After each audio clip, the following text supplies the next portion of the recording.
Now going over to the political part podcast, you have Vivek's 10 consistent truths going viral. Again, truth to the point that marketing consistency is key. Now this comes from Vivek's personal X Twitter profile, and he said this throughout his campaign for the Republican nominee to become president.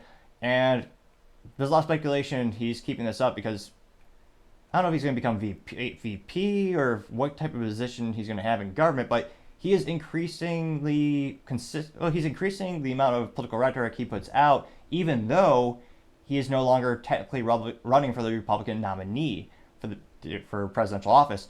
So that's why I'm pretty. If I were a gambling man, well, I suppose I am since I gamble on myself all the time with the business. But nevertheless, if I were a traditional Las Vegas gambling man, I'd probably say the odds are he's looking for some type of position in government, and that's why he's consistently putting these statements out. Now, he says on his X Twitter profile, again, this is from Vivek, he says, quote, truth, 1, God is real. 2, there are 2 genders. 3, humans flourishing requires fossil fuels.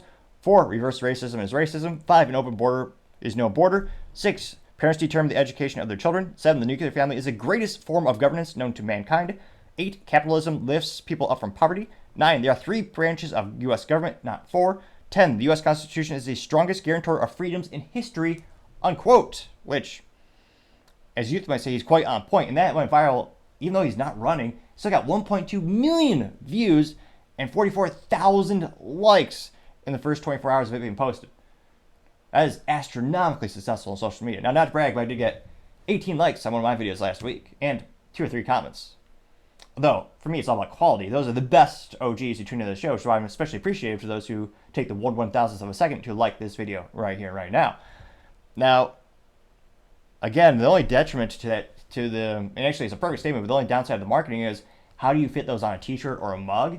That makes it a little bit more difficult. Now, I think these truths or these statements align with many Americans and many constitutional supporters, or constitutionalists, or people who believe in the founding fathers. I think that resonates with a lot of people. That's why it's such a popular message and so usually positive, well received. I wonder how he can make that more concise or put it more into a singular message. I mean, one of the best marketing messages, bar none, would be Barack Obama's hope and change. Even if I didn't agree with his political policies, I mean, that marketing worked. I mean, it was one of the best marketing campaigns I've seen in political history. It resonated with, quite literally, millions upon millions upon millions of Americans. And same thing with Trump. He had a great campaign with Make America Great Again, which is why I'm so disappointed he hasn't done the same thing, but with an orange hat. Because again, you could double the hat sales, and so many people have a disdain for the traditional Republican Party, because again, how much have they really done to really stand for Republican values throughout my lifetime?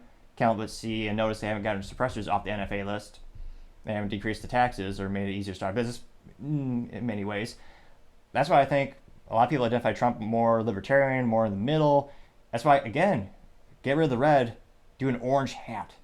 And here again, we already had the shtick with Trump being orange. I mean, the memes and the sales would make themselves. Maybe I'm just crazy, but do you think that'd be a good idea? Sometimes I think it's more effective to lean into the meme, and Trump has on a couple of times, and it's been wildly viral and popular. But back to Vivek, going back to the comments, I can't help but think they'll probably be overwhelmingly supported.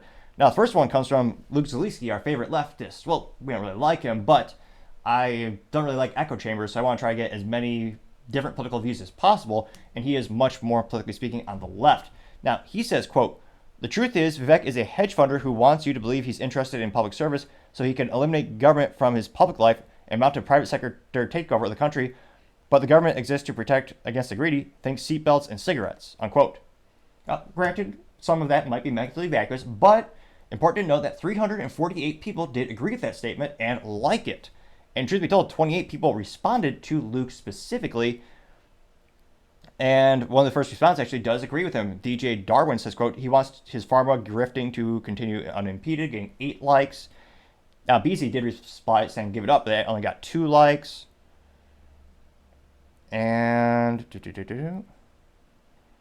yeah, there are a couple of people who are, again, in terms of the comments specifically towards Luke, do agree with his political statement there. Now, he says, wants to get rid of, interested in a public service to eliminate government for his life. Yeah, you know what? That wouldn't be too bad to have less government in our day-to-day lives, although that's just me. Well, actually, no, it's millions of Americans who believe in that. But there's a modicum of, really, there's a little bit of truth in that. And he says, think seatbelts protect the great. Government exists to protect the greedy. Think seatbelts and cigarettes. How does that? Maybe I'm not reading this properly. Is he insinuating that the government is protecting cigarettes? Because the government turns so much against cigarettes, they're not even allowed to advertise on the traditional networks. That's the reason you haven't seen a cigarette in a TV commercial in decades. Is because the U.S. government, so in my opinion, overreacted to their advertising and marketing campaigns, and they actually made it illegal to advertise and using that particular media methodology. And there are a lot of the old sin stocks, or the old sin industries, which are pejoratively called sin because for some people they believe it's a sin. We have alcohol, tobacco, firearms. I call them the fun three things, even though should be told I don't partake in many of them. But nevertheless, it is one of those things where, yeah, the U.S. government actually really hammered down on the cigarette companies. It says, think seatbelts. I mean, that was invented by an engineer designer over at Volvo who open sourced it or allowed any company to use it. And it was technically not a law for, I believe it was 15 or 18 years in the automotive community. The government, interesting enough, remember the seatbelts, and this, again, might age me. You had the seatbelts where they actually would whirl up the window. So right now, in every modern vehicle, the seatbelts are stationary. So the top part of the seatbelt is just in the wall. But it used to actually slide up and down. And the government at the time said you could either have that or an airbag. Take your choice. And eventually it did become a mandate. I want to say in 1990, is it two or three? Because I remember in 1994, most of the cars had them by then. I forget the actual year, but for a while it was voluntary. Then the government did, of course, they did what government does and said you're forced to have this in your vehicle. Now, back to other comments. Let's see here. Eric Radel says, quote, what will it take for you two to get together, break some stuff, and he tagged Robert Kennedy Jr., and there's a meme that says, let's abolish the Federal Reserve, IRS, DHS, CIA, FBI, NSA, ATF, DEA, FDA, and slash the Pentagon's budget and leave NATO and the UN, unquote. They got 289 likes, which, again, Robert Kennedy Jr., he has some interesting ideas, but he's also traditionally anti-gun, and I don't see them coming together anytime soon. There's a lot of rumors of maybe RFK Jr. is going to run as an independent because Democrats are going to lock him out, obviously, just like they did to Bernie Sanders when the people said they wanted Bernie Sanders in 2015 for the 2016 election, but the DNC said, yeah, no, we're not going to listen to the people. We're going to just put in Clinton because we think the odds of her winning are greater than Bernie. Now, let's see here. Scrolling down a little bit more. America First simply said, truth, Vivek for VP. And here's a little graphic that says Vivek Trump, make America great again in 2024. They got 727 likes, which is quite a few to say the least. Mandy says, quote, 11, Vivek would make an incredible VP in Trump's presidency, unquote. They got 537 likes, which would be funny if Vivek actually said that, because, again, this is Vivek's top 10 statements. It would be funny if he said 11, I would make a great VP, or something like that, because, again, he's not officially running for the Republican nominee for the president position. Again, I don't think he'd ever do that. But First Words says, quote, 11, Google Gemini is a product of leftist ideology, and when it comes to culture and social issues, it is not artificial intelligence, but pure propaganda, unquote. They got 155 likes, which, given the massive bias that is in Google AIs, I don't think anyone's going to disagree with that statement. I think, or perhaps few people would disagree with that statement. Let's see here. America 357 says, and TDS is real, unquote, and it's the picture of the famous girl with very short hair and glasses and the beanie breaking down and crying after Trump won office because her person didn't win an election. She broke down and cried, screaming no, which is quite hilarious and entertaining to show the mental ineptitudes of her, the childlike symptoms she shows. Because, again, you shouldn't cry because a politician wins or loses. I don't care who you vote for. And I wouldn't cry until they start taking your rights away, which many would argue they have. That is probably a graver concern or greater concern than who's sitting in a particular seat at the moment. Granted, there are those implications. Now, scrolling down, you have Scott Lee says, quote, pineapple doesn't belong on pizza, unquote, getting 57 likes, which, yeah, I was going to say, have I ever tried that in my life, or did I find it so viscerally weird I never did? I might have taken a bite once in my lifetime. Have you ever had a pineapple on a pizza? I know it's a thing, don't get me wrong, but what's the take rate? Like, how many times does that order actually go through to Papa John's or Domino's? I can't but think 99% of their orders are either pepperoni, sausage, cheese. That's probably the majority of their sales. They might, I don't even think it'd be 2% of their sales. Let me know. When was the last time you actually ate a pineapple pizza? Or more accurately, when was the time you willingly ordered? Like, that was your choice. I think I met one person in my lifetime who actually had that, and they were a weird person. Interesting person, but still. Let's see. Meme on libs says, quote, 11. If it upsets a liberal, it's probably right. Unquote, getting 43 likes. Scrolling down more. Pericles says, quote, Vivek, that's not how acronyms work. Those 10 points do not spell out truth. Unquote, getting 41 likes, which, oh, that would have been a good marketing idea too. Have, again, the first letter, then when you look at it, I'll spell something out. That kind of be a good idea. You'd have to move a couple things around, but I kind of like that.